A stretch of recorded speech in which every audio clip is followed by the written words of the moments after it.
So 102A.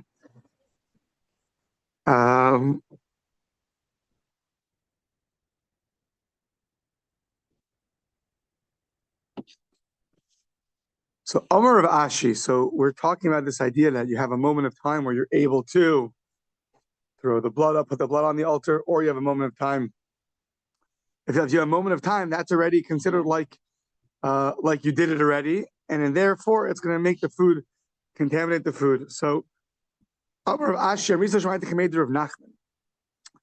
Rav Ashi said over this teaching to Rav Nachman, and the response was Afilu Tema Lon Mamish.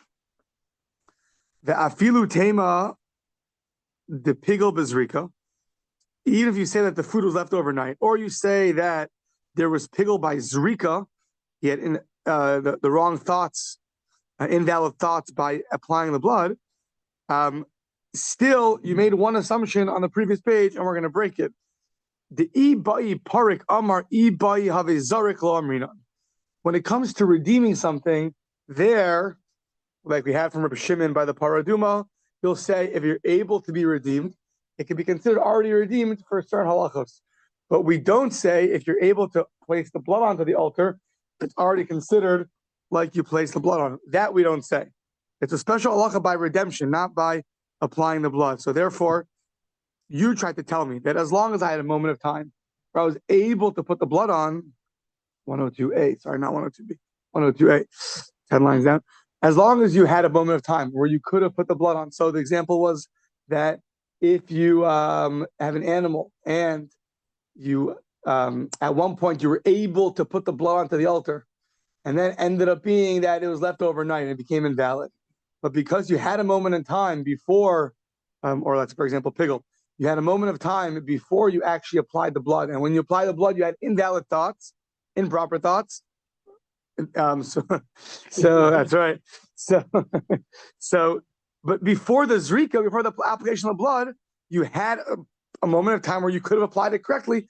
We thought that was enough to consider it food, to make it susceptible for impurity, and that we're saying is not true. It's only by redemption and not by applying the blood. Now, on this that Rav Ashi and Rav Nachman are saying that you only say this by redeeming, but by applying the blood, we don't say this. We're going to bring up Brisa to attack. Meisvei klal amar Rabbi Shua kol shais lo shas hater lekohanim ein molin ba. So the Brisa sounds like as long as you had a moment of time where there could have been a permissibility, a shas hater lekohanim. So now we're talking about me'ilah. Me'ilah is misusing holy food, and the rule of thumb is that as long as it belongs to sanctity and you misuse it, so then that's a violation. But once it becomes permissible for the Kohanim, then it's no longer considered misused. So at what point is it considered permissible to the Kohanim? Once you apply the blood. Now the meat goes to the Kohanim. So if you go and take that meat, so you stole from Kohanim, that's a separate violation. It's called stealing. But you didn't misuse it. It's not called me'ilah. Me'ilah is taking it before the application of the blood and using it. So the meat's waiting there. You take it and go use it for lag bomer barbecue. So that would be called misusing it. But if you steal from the Kohen's house, so then, first of all, he's not inviting you to lag bomer. And second of all, you have to pay him back the meat. But it's not called me'ilah. So Rabbi Yeshua says as long as you had a moment of time where it was permissible, so once it's permissible to go on him, no me'ilah, ain't me'ilah ba. The kosh lo haislo shas kosh the kohanim shlo haislo shas heter likohanim molinba. And when there was no permissibility for the kohanim, they were able to benefit from it. Then there is me'ilah. What's an example where there is a permissibility? The ezu shas heter likohanim. So now we're saying shalana v'shenitmes v'shiyatza, that it was left overnight, or it became impure, or left the perimeters. So at some point, it was permitted, and then it was left overnight. It was permitted, and then it became impure. It was permitted, and then it left the premises. So we'll see what that means in a second. But what's an example where it did not have any time of permissibility? When you slaughtered it, so the Kohen himself had an intention to eat it outside the right time, or chutz koma, in other words, pigel, or he had intention to eat it outside the right place. So it never had a moment of permissibility. It was invalid from the get-go. V'shekiblu psulim. How do they translate this? I don't know. I feel like some take this out. What? For one which disqualified persons receive the blood. So meaning a person who's disqualified received the blood in the vessel. Thank you. Vizarko as dama, and then you went and applied the blood. So those cases from the get-go, there was never a moment of time where it was permissible. Now, the time that it was permissible, the examples were it was left overnight, it became impure, or you took it outside the right place. You took it outside. So when did that happen? So the Brisa says it was a time where it was permitted for the Kohanim, and then it became invalid. So simply understood, it was when? After the blood was applied on the altar, now it's permitted for the Kohanim. Now, they forgot to take it. It was left overnight. Now, someone took it outside the right, or it became contaminated. So says the Gemara Katani Mia Reisha, the beginning of the Brisa says, Shalana v'shenitmes v'shiyatza. So it says cases of it was left overnight, it got impure, or it left the premises. My lav lina mamish. Are we not talking about when it actually was left overnight? And only then do we say that that's only then do we say that that was a time of permissibility where it was permitted to the Kohanim and then it was left over.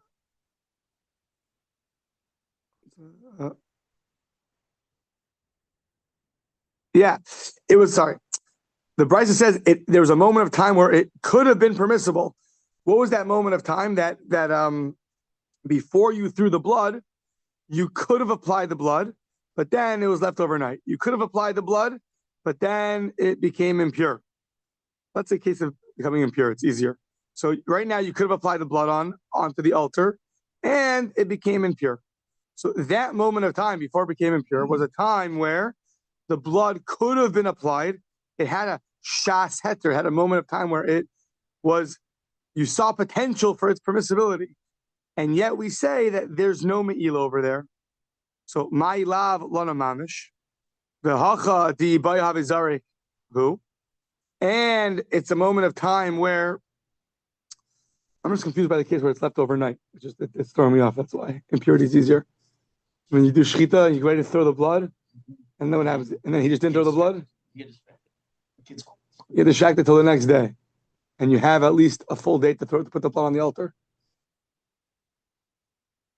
Somehow you have a whole right, but then how do you have a case where it's left overnight and then you put the blood on? Oh, that's the point. You didn't put the blood on, and then you left it overnight. But you had a moment of time where you could have put the blood on. Okay, yeah. Or impurity to me is the easier case where 4 p.m. you have scheduled. The Kohen puts on his calendar 4 p.m. applying blood on. Okay, so at this point now you have from 12 you finished the previous job. It's already in the vessel. You have the blood in the vessel. You got the next 4 hours to put the blood on the altar until your next meeting. And between 12 and 4, it became impure. So now between 12 and 4, though, make it easier, 12 to 6 until sunset, 12 to 7, 8 until sunset, whatever it is. Yeah. So it depends where you live. So the point is, though, you had all that time where you saw that it was already going to be permissible to the Kohanim. And the Brisa says that there's no me'ila. So if that guy's left overnight, this is a category of no me'ila because it was permissible to the Kohanim, or it could have been permissible. So v'hachadi bayhavizariku, you could have put on the altar v'katani de'ein molin, and it says there's no me'ila. So that's a head-on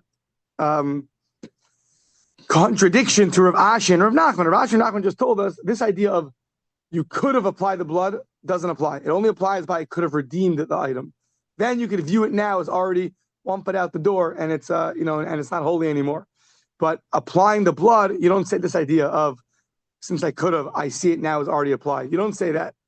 Well, if you don't say that, so how can a Brisa tell me that there's no me'ila? The only way there's no me'ila is if you apply the blood, or if you could have applied the blood. But if you don't hold of that, then how come there's no me'ila? So says the Gemara, lo. Re'uya latzeis v're'uya latame v're'uya lalim. It's something. It's a little bit cryptic, but the Brisa is saying is that it's a case where you've already applied the blood, and then the only issue is it's now the only problem that could come up is it's fit to be taken out, it's fit to become impure, it's fit to be left overnight.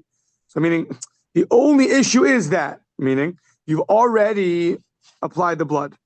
Now the only things that might come up are it has potential to become invalid. Well, if the Bryce is talking about a case where you already applied the blood, so of course there's no me'ila. But avalina mamish, if you left overnight before the blood was applied, what would happen in that case? If you actually avalina mamish hachinami de moelin.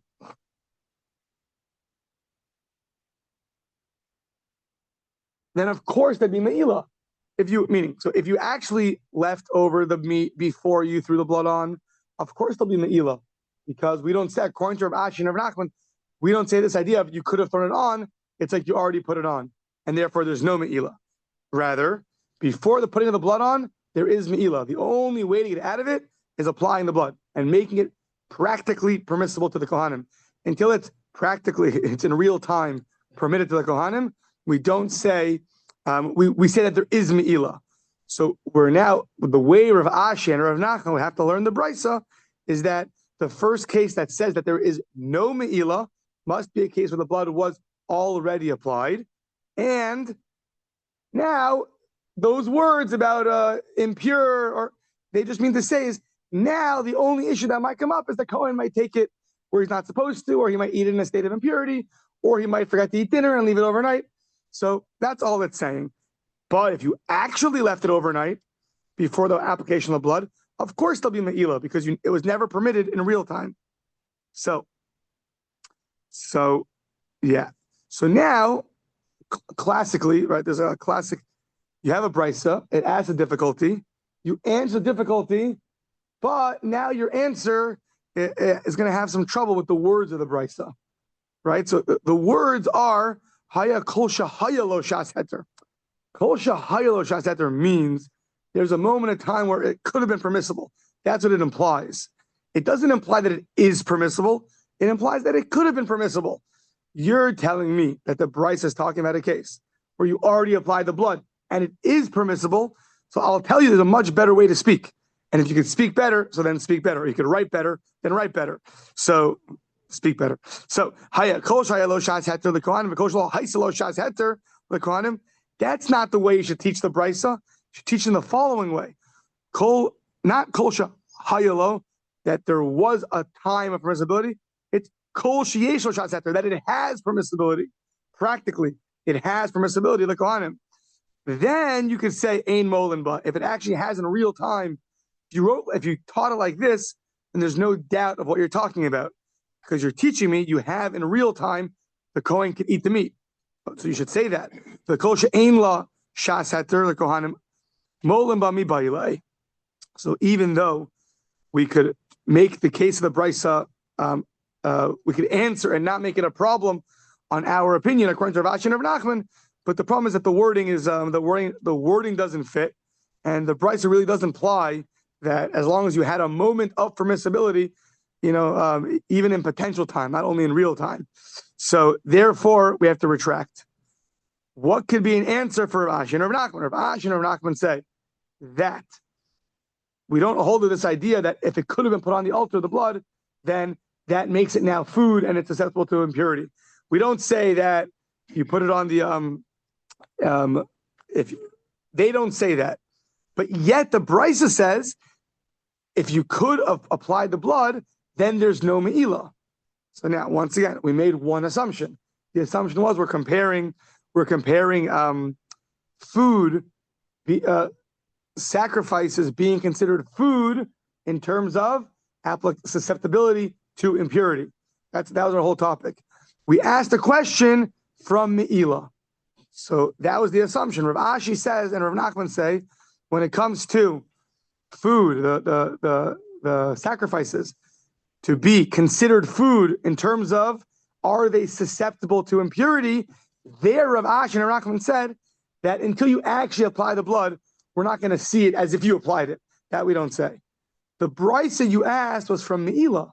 That's about permissibility to Kohanim, and therefore not having a misuse. It's about misusing sacrificial objects. So that was our assumption. So we're going to break the assumption. El Amar Rav Ashi, Me'ilah Atuma Karamis. You're asking me, Rav Ashi and Rav Nachman, you're asking them a question on impurity from a brisa about Me'ilah? It's very different. Why is there a problem of Me'ilah? Because it has sanctity. Me'ilah mishum kedusha. V'lav kedusha. When you're looking at Me'ilah, your question is, do you or do you not have sanctity? Are you belonging to the temple or are you not belonging to the temple? If you're belonging to the temple, I can't use you. It'll be considered misuse. It doesn't belong to me. So at what point is, we give out the money from the rabbi's fund. At what point is it the person's? At what point is it still the shul's? So if it's the shul's, I'm misusing it. It doesn't belong to you. So at what point? So that's a matter of sanctity. So that's the question. There, the brisa says, when it could be applied, we can view it now as already 1 foot out the door. It's not going to have that full sanctity, and therefore it won't be considered misused. Fine. But by V'lav kedusha. So lebasar de pakale kedusha, say once kedusha left, once sanctity left, so b'maya hadra rachvala, how is it going to come back and literally ride on it? How are you going to bring back the sanctity and imbue it on the object? You're not. But tuma, and there the novelty is, as long as you could put the blood on, you already see it as lacking sanctity in a certain way, that there won't be me'ilah. Now, Tuma is a whole different story. The question by impurity is, do you consider it a food or not? Is it right now have a status of a food? Tuma mishum uchla, v'lav uchla. It's a matter, are you a food or are you not a food? In terms of, are you susceptible to impurity? So there we say, kol heicha,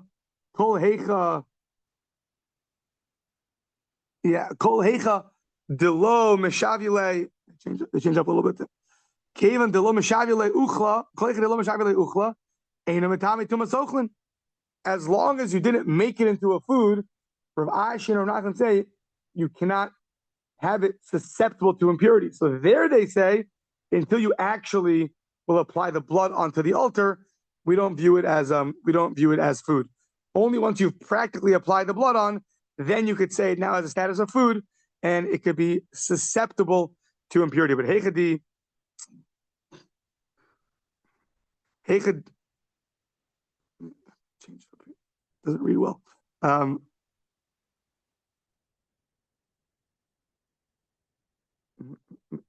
good way to read it. I have a few additions. And heicha de lo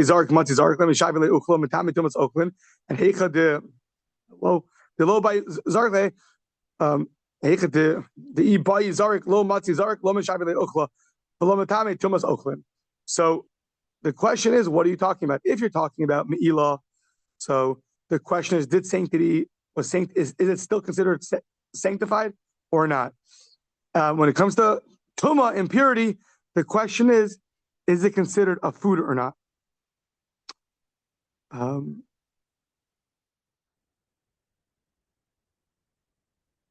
Yeah, I'm just wondering.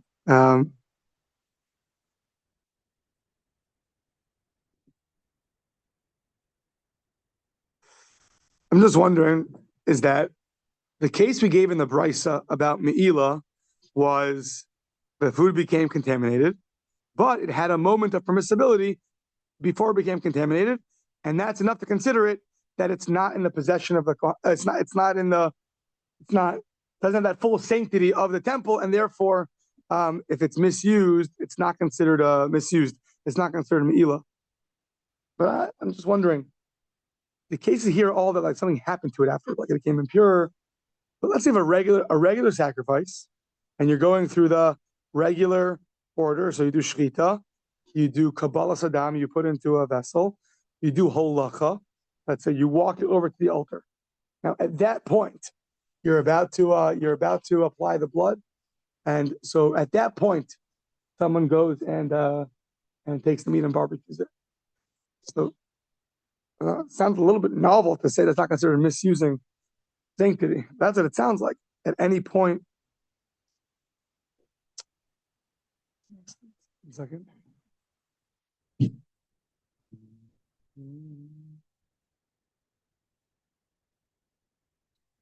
To get it clear, something tells me that it's when invalidation happens, and now you want to know, was it ever permissible for the Kohanim, yes or no? That's your question. But until you actually, if you're in a regular case where no mishaps happen, you're about to go put the blood onto the altar. At that point, I walk in, take the meat, and eat it. That's not considered misuse.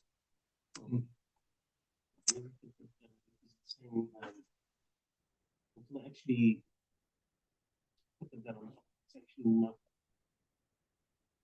it's not permitted. It's not considered food. No, again, I'm just saying by the case of Me'ila, where we say it loses its sanctity. The case the Brisa gave was it became impure, it became you left it overnight, or you removed it from the premises.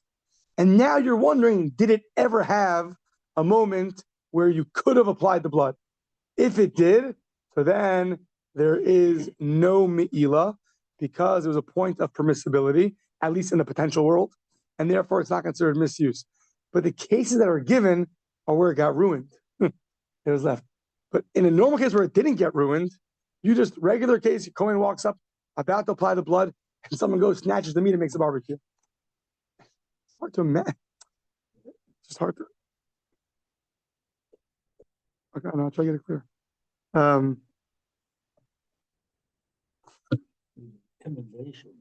Yeah.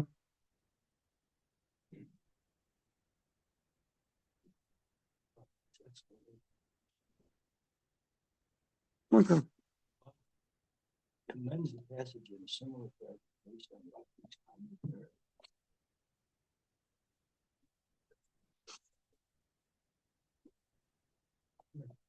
Okay. Either way, fine. Yeah, a little bit clearer, these definitions. Okay, so says the Gemara now, Mesa, another question. So maybe Asham Tali, a person brings Asham Tali. Asham Tali, classic case, you have two pieces of meat in front of you. One is forbidden fat meat and one is permitted meat. And you don't know. You ate one of them and you still don't know. Which one is it? Was it prohibited or was it permitted? So what do? You can't bring a chatas for sure because you don't know. Maybe you didn't sin. 50% chance you didn't sin. But in that situation, you bring an Asham Tali, a guilt offering Tali. It's literally hanging in the balance. Special sacrifice that's hanging because maybe it's in a Aveira, maybe not. But even in this situation of a doubt, you bring an Asham Tali. Okay, now what happens? It becomes known to you that you didn't sin. The guy comes and says, "Hey, where's my piece of meat?" So he said, "Oh, I ate it." And the guy tells you, "Oh, yeah, I just separated. That was the permitted one, and this was the one that was chaylev, had fats in it." You're like, "Oh, phew." So now, what do you do with the sacrifice? Right? It comes out that the sacrifice is unnecessary anymore because you never did an aveira. Now you could say it doesn't matter. You bring a sacrifice for this situation for even taking that 50% risk, and that's what you have to atone for. So let's see. So im achlo nishchat, if until the animal was slaughtered, you found out you didn't do an aveira, they take the animal, it leaves and goes and grazes. Yatsa v'yira be'eder, goes and grazes with the flock in the den, whatever it's called, in the what? In the pen, not the hen. Hen's the actual animal. Yeah, in the pen. It goes in and grazes with its buddies. Divrei Rebbe Meir. That's your Meir. Chachamim on the next page. Yira achi yistoy. No, you have to let it go graze until it gets a blemish. Then you have to sell the animal and take the money and buy a voluntary offering. Explanation Rashi brings from Masekas Krisos is because when you sanctify this animal, you have this certain guilt in you. You're like, oh man, I think I did the wrong thing. So you gave it sanctity. So since you did that, you have to now go and it's now a sanctified animal. So you can't just let it go hang out with its friends again. You have to do something with it. It's sanctified. So you let it graze until it gets a blemish. Then you could sell it. Then you take the money and buy something else that's sanctified. Rabbi Eliezer Omer, bring it up as an offering. Yakriv. You're not Mr. Tzaddik over here. So this Aveira you didn't do, but Something else you probably did. You did? Okay, so go bring it. Yeah, yeah.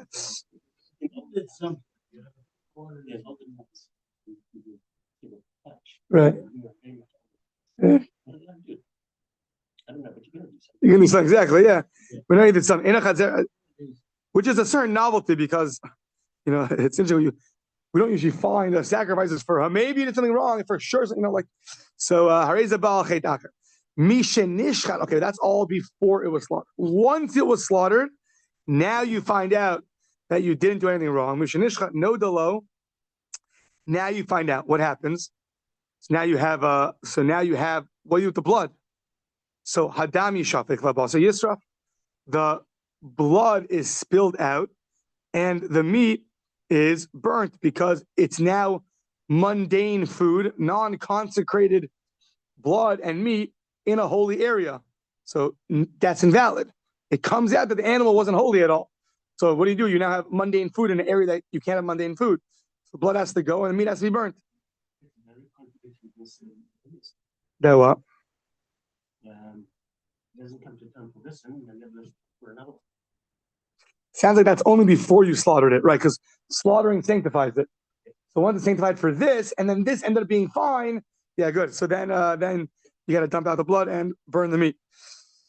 Nizor kadam. What happens if you find out after the blood was already applied on the altar? Well, habasar yochal. Go for it. Eat the food. Once it was already put onto the altar, and then you find out that you did something wrong, and the meat goes to the kohanim. Yeah. Now, Rabbi Yossi Omer afilu hadam bekos yizrak the habasu yochal. Let's say you have now the blood. The blood is in a cup, is in a sanctified vessel, and then you find out. Then you find out that you did something wrong. Even Rabbi Yossi says that you can eat the meat. The Amar Rava, and Rava explains. Rabbi Yossi b'shitas Rabbi Shimon Amar. Rabbi Yossi understands like Rabbi Shimon understands. What does Rabbi Shimon say? Like we had earlier, he's the one who says the Amar Kol ha'omed lizrok kizarok dami.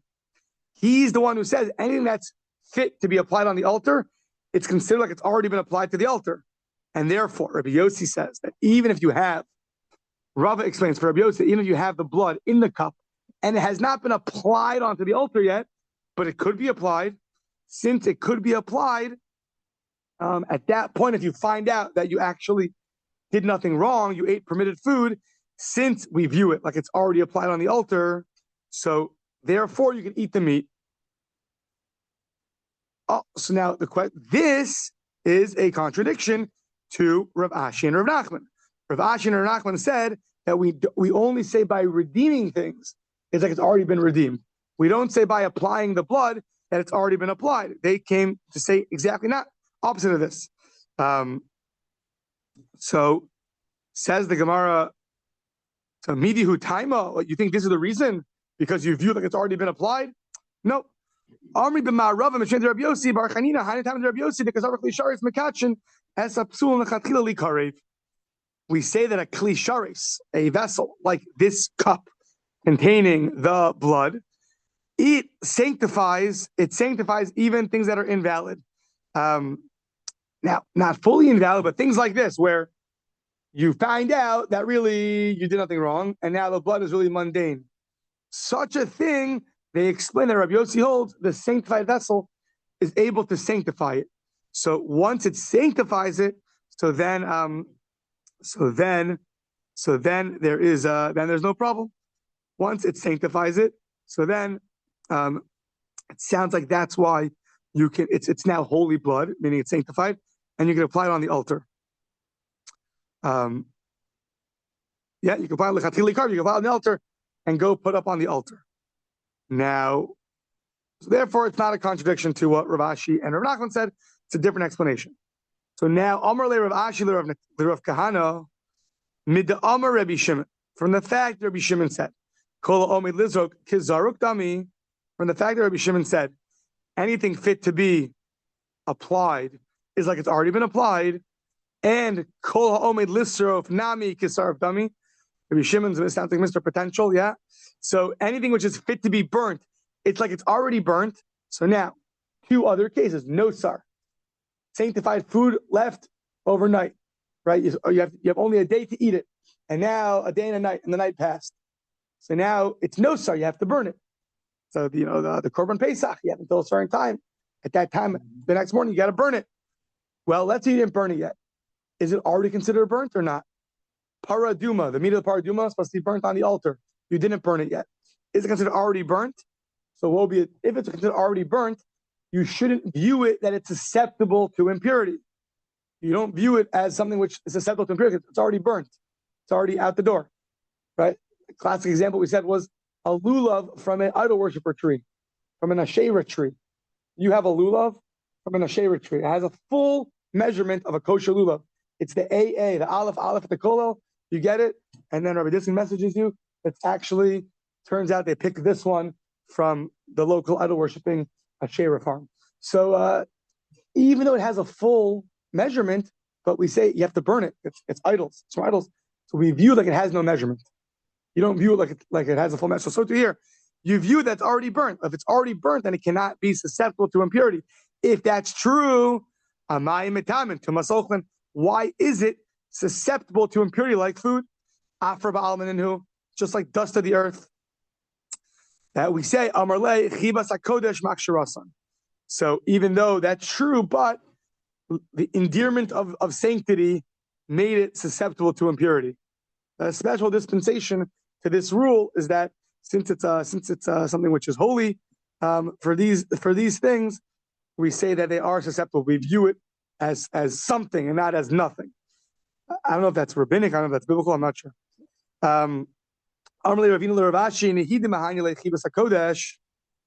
Okay, so I understand that it's endearing to sanctity, such things. They because of their because the by no sar it was sacrificial. By paraduma to paraduma, but if I understand if sule de gufe likri tame, okay, I get it. It can be called tame. It can be susceptible to impurity because we do consider it a food.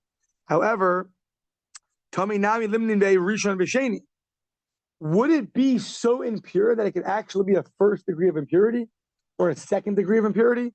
Meaning it's totally a regular food. We view it 100% regular, that if it a corpse touches it, it'll now be a first degree sanctity and could a first degree impurity, and cause impurity to others. Or no, it itself is impure, but it's not 100% a regular case of something which is impure, and therefore we're not going to view it as a first degree impurity, second degree impurity, or no, you say it is. It's 100% a regular food that will have a status of a first degree impurity, second degree impurity. How do you view it? So says the Gemara, says this question was a question that Reish Lakish had. Tipsho Dibai Reish Lakish. So whatever you're going to answer this, you're going to answer Reish Lakish's question. He said Srid Shel Menachos, something which is the not dry flour. A dry lump of flour, yeah, that was a good word for it. A dry lump of flour. So monin barishon v'sheni, ain't monin barishon v'sheni. So a dry lump of flour that is not able to be used as a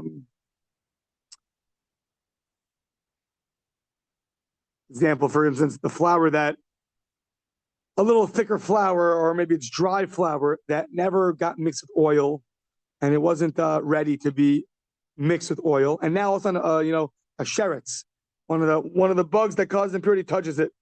So is that considered a first degree or a second degree? Yes or no? How do you view flour which has not yet been mixed with oil and now it gets touched by a sheretz? Asked Reish Lakish, monin bo rishon v'sheni, ain't monin bo rishon v'sheni. Do you count it as something which is a first degree impurity and second degree impurity, or not? So says the Gemara, Ki mi ba'ile le Reish Lakish d'oraisa. Reish Lakish was asking on a biblical level. On a biblical level, exactly 1 second.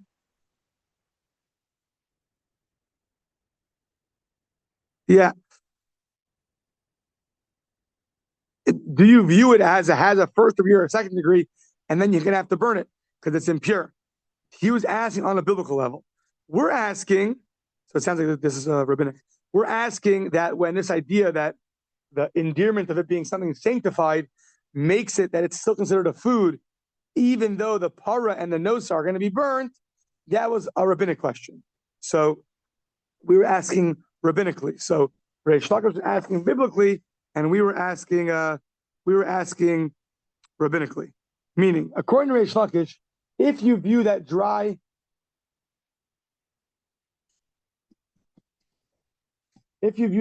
piece of flour as something which is impure, and it now touches something else, is that something else going to be a second degree of impurity, and you have to burn it? Yes or no? That was Reish Lakish's question. So, but we're asking on a rabbinic level. Okay. So therefore, it's not exactly the same type of question, because the difference is if you have a second degree of impurity on a biblical level, you have to burn it. If you have the second degree of impurity on a rabbinic level, you don't burn it and you don't offer it up. You leave it; it hangs in the balance. So we don't burn kachim, sacrificial foods, on only a rabbinic on a second degree rabbinic impurity. So you would leave it. So that's a question, Reish Lakish, and Reish Lakish is biblical, and our question is rabbinic. Okay, so Ha'omer. Now we're next Mishnah. So here, totally switching topics in a certain way. We're now going to talk about when you say things. So when you say you're going to offer on X and you offer on a Y, what happens? Ha'omer harei b'machavas. You want to offer a flour offering on a shallow pan, and you bring it on a deeper pan, or we had this at one point earlier. 99 pages ago. So not beers on the wall, pages ago. Yeah. So b'marcheshes v'hevi b'machavas. If it's in a deep pan, Steve wants beer. If it's on a deep pan and you bring it in a shallow pan, so what's the halacha? Okay, it's sanctified, but you have not fulfilled your obligation. You said you're going to bring in a shallow pan. You said you're going to bring in a deep pan. You still have to bring that. I'm going to bring this flour in a shallow pan. Or you say zu, I'm going to bring in a marchech, and you bring in a machabas. Harei zu psula. That's going to be invalid. And you're looking at the flour. You're saying, remember, there's harei alai and harei zu. Harei alai means upon me to bring it.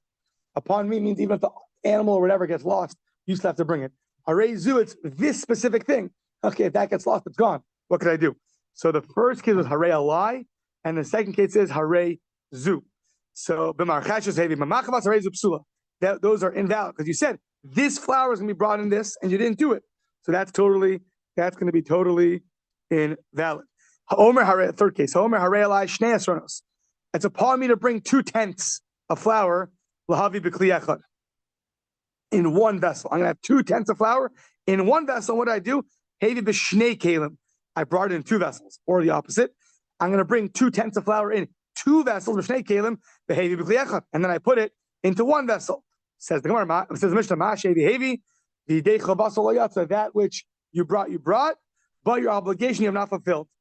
Now you say ilu b'kli echad hevi b'shnei kelim. I'm going to bring an offering in one vessel, and you bring it in two. Or you say I'm going to bring in two vessels b'shnei kelim hevi b'kli echad. That's also invalid. Now you say harei alai, sixth case, harei alai shnei esronos. You're going to bring up on yourself 2/10 lahavi b'kli echad in one vessel, and you bring 2/10 in hevi b'shnei kelim. So now, or amrulo b'kli echad. So amrulo b'kli echad nadarta. You only vowed to bring in one vessel, not two. The second vessel is not going to accept your flour. So amrulo b'kli echad nadarta v'kriu b'shnei kelim psulim. B'shnei kelim psulim b'kli echad ksherin. If you bring in one vessel, that's fine. Because that's what you said. If you bring in two vessels, it's not fine because it's not what you said. And then last case, harei alai shnei esronos. You're going to bring up on yourself 2/10 of flour, 1/10 of flour lahavi b'shnei kelim in two vessels. V'hevi b'kli echad, and you're bringing in one vessel. So now amrulo b'shnei kelim darta k'u b'shnei kelim ksherin nasl kli echad. So hikriu b'shnei kelim ksherin. You said you're going to bring 2 1/10 in two vessels, and you brought it in one. So they said you said two, and you only brought. And if you bring it in two, it's good. Nasnu kli, if you put what you promised to bring, what you vowed to bring in with 2 1/10 in 2 vessels, and you put it in 1 vessel, that's the same as putting 2 menachos together in 1. Putting 2 menachos together in 1. So there we had earlier that it said, if you can take a kmitza from each one, then that's fine. And if not, then it's all mixed together and it's going to be invalid.